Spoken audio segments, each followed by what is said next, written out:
Welcome to சுடுதண்ணி. இன்னைக்கு நம்ம வீடியோவில் பொங்கல் ஸ்பெஷலான அக்காரவடிசல் எப்படி பண்ணுறதுன்னு பார்க்கலாம். இதை நான் பாரம்பரியமான முறையில் வெண்கல பானையில் பண்ணி காட்டியிருக்கேன். குக்கர்லேயே எப்படி பண்ணுறதுன்னு சொல்லியிருக்கேன். இதோட இன்க்ரீடியன்ஸை நான் டிஸ்கிரிப்ஷன் பாக்ஸில் கொடுக்குறேன். இப்போ வாங்க சேர்ந்து சமைக்கலாம்.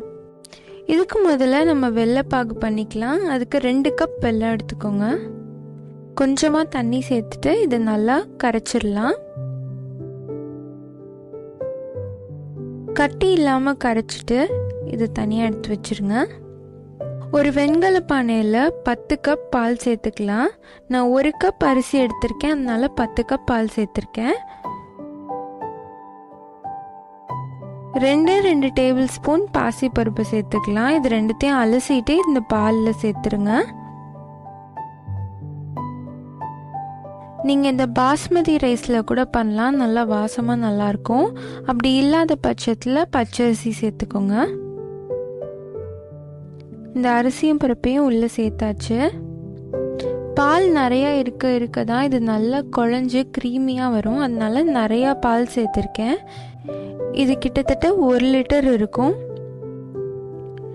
இப்போ இது ஒரு 30 நிமிஷம் நல்லா வேக வச்சிடலாம். 30 நிமிஷத்துக்கு அப்புறமா இதை பார்த்தீங்கன்னா இப்போ பாதி வெந்திருக்கு. இந்த டைமில் நம்ம செஞ்சு வச்சிருக்க வெள்ளைப்பாகை சேர்த்துடலாம்.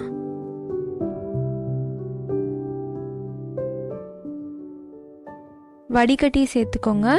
எப்போ வெல்லம் சேர்க்கிறதா இருந்தாலும் வடிகட்டி சேர்த்துக்கோங்க. இது நல்லா மிக்ஸ் பண்ணிடலாம்.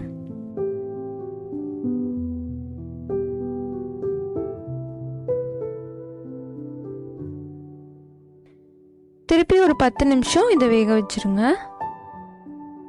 10 நிமிஷத்துக்கு அப்புறமா இதில் கொஞ்சம் நெய் சேர்த்துக்கலாம். நான் 1 டேபிள் ஸ்பூன் இப்போதைக்கு சேர்க்குறேன். சேர்த்துட்டு இதை நல்லா மிக்ஸ் பண்ணிடலாம். இப்போ இன்னும் கொஞ்சம் வெந்திருக்கு. இது இன்னும் திக்காகிற வரைக்கும் நம்ம குக் பண்ணிகிட்டே இருக்க போகிறோம். இது கொஞ்சம் டைம் எடுக்கிற ஒரு டிஷ்ஷு தான், ஆனால் ரொம்பவே டேஸ்ட்டாக இருக்கும். அப்பப்போ இதை கிண்டி விட்டுட்டே இருங்க.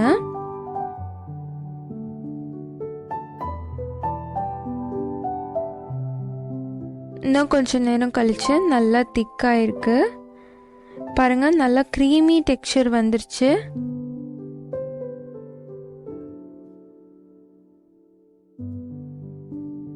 இந்த அளவு இருக்கணும், அப்போ தான் நல்லா டேஸ்ட்டாக இருக்கும். இப்போ இது ஆல்மோஸ்ட் ரெடி ஆயிடுச்சு. இப்போ இதில் நம்ம வறுத்த முந்திரி பருப்பு சேர்த்துக்கலாம்.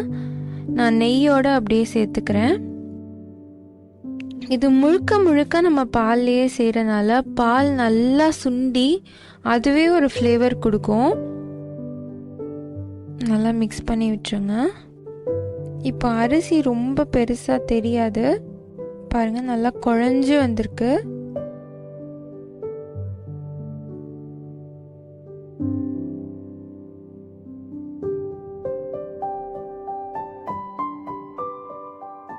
இப்போ இதில் இன்னும் கொஞ்சம் நெய் சேர்த்துக்கிறேன். 1 டேபிள் ஸ்பூன் சேர்க்குறேன்.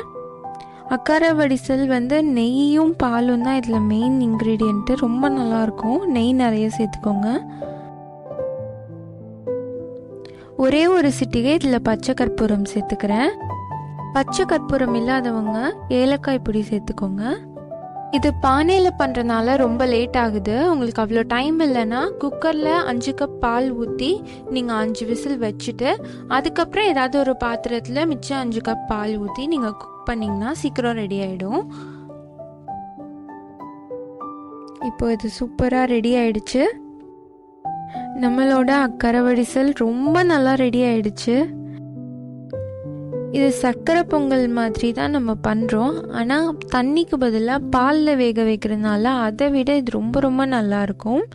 ஸ்ரீரங்கம் கோயிலில் இது ரொம்ப ஸ்பெஷலான ஒரு ரெசிபி. இந்த பொங்கலுக்கு ஒரு டிஃப்ரெண்ட்டான அக்காரவடிசல் ரெசிபி செஞ்சுருக்கேன். நீங்களும் வீட்டில் ட்ரை பண்ணி பார்த்துட்டு உங்கள் ரிவ்யூஸை ஷேர் பண்ணுங்கள்.